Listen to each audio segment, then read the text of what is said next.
Hola everyone! In this video, let's talk about how is a mandatory educational system in Spain.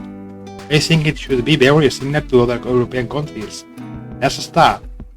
To begin with, Spanish mandatory education is for all of Spain, but some autonomous communities may change some minor aspects such as the hours of classes or the language used. So this means that some autonomous communities who have regional languages do not necessarily offer other subjects in Spanish.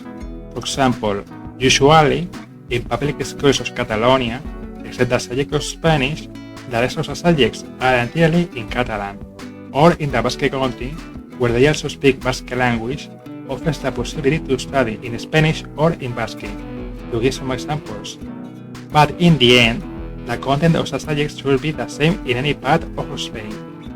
Also, we can find three different kinds of schools. State school, or also called public school, is called colegio público, and the main characteristic is that it is free to all kids. The second one is the private school, or colegio privado, in Spanish, where parents pay all the education for their sons.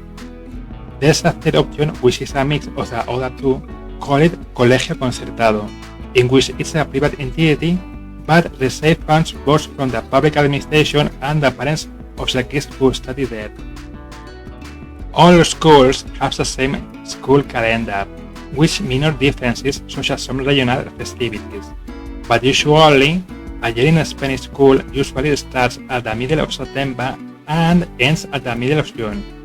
Usually, the last day of class is the 21st of June. During this academic year, kids attend classes only from Monday to Friday, remaining free Saturday and Sunday. Besides, there are minor days or two festivities, but the most notable day off are Christmas holidays, which starts from 22 of December until 7 of January, and Easter week, a holiday week usually in March or April, depending on the year. By the way, the Spanish academic course is divided in 3 semesters, in which each trimester kids receive their marks in a letter and show them to their parents. The first trimester takes place from the middle of September to the last day of December.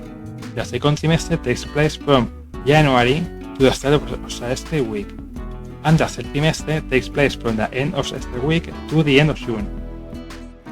And we can find different levels of mandatory education. First of all, kids start attending school at age 3 to 5, which takes 3 academic courses. This educational level is also called preescolar, and at least in Spain, the educational level is super basic. For example, there, kids learn some figures such as what is a square or triangle, as well as to learn lullaby songs, to draw, or even to take a nap the entire one, as well as to socialize with other kids.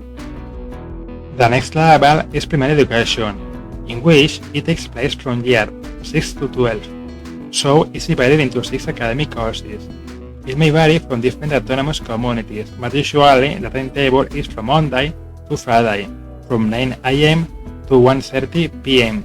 in the morning, having a lunch time of around 30 minutes in the middle of the morning, and from 3 p.m. to 5 p.m. in the afternoon.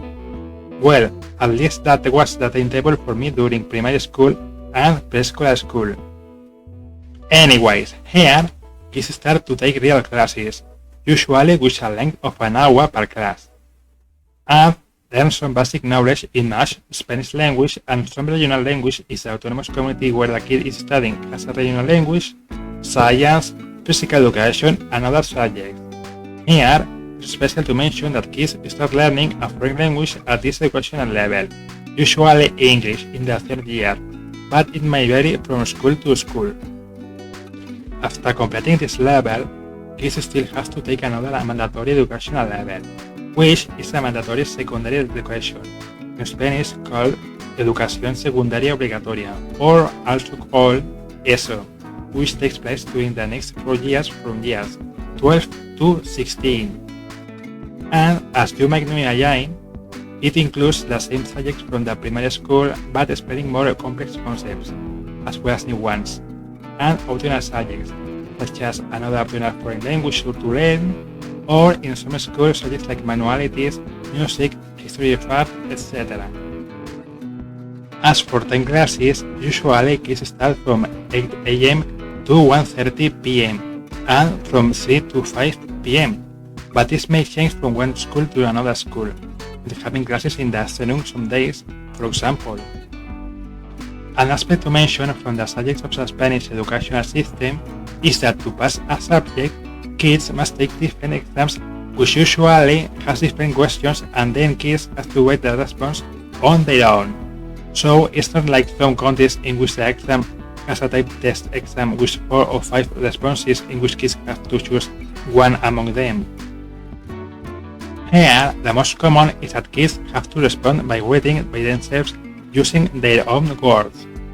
So it may happen, but it is very rare to take a test exam style during the mandatory educational system, and the exams have a score between 0 to 10, being mandatory to pass the exam scoring a mark of 5 or above. A special aspect to mention about exams during mandatory education is that most kids agree that when they have to take an exam, it only consists more of memorizing the book and writing it down in the exam. It really doesn't feel like kids are learning and putting in practice in the exam what they have learned during the lessons. Usually it consists of only memorizing and writing, except some minor cases such as taking a math exam or physical education exams.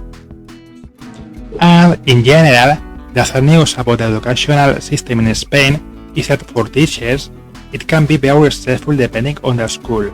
For example, in the public school I went to, half of the classroom were unmotivated to learn and always didn't pay attention and bothered others and the teachers, being rude with them and things like this. I say the lack of respect for teachers has increased a lot from previous decades. I don't know if the same happens for concerted and private schools.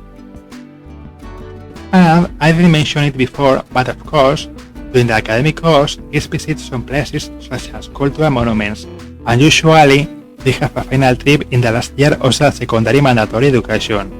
And when kids pass the last year of ESO, they get a certificate that proves they completed the mandatory education, and now they can start the non-mandatory education, which has different roles, but we'll cover this topic in another video. If I see you are very interested by dropping a like and subscribing.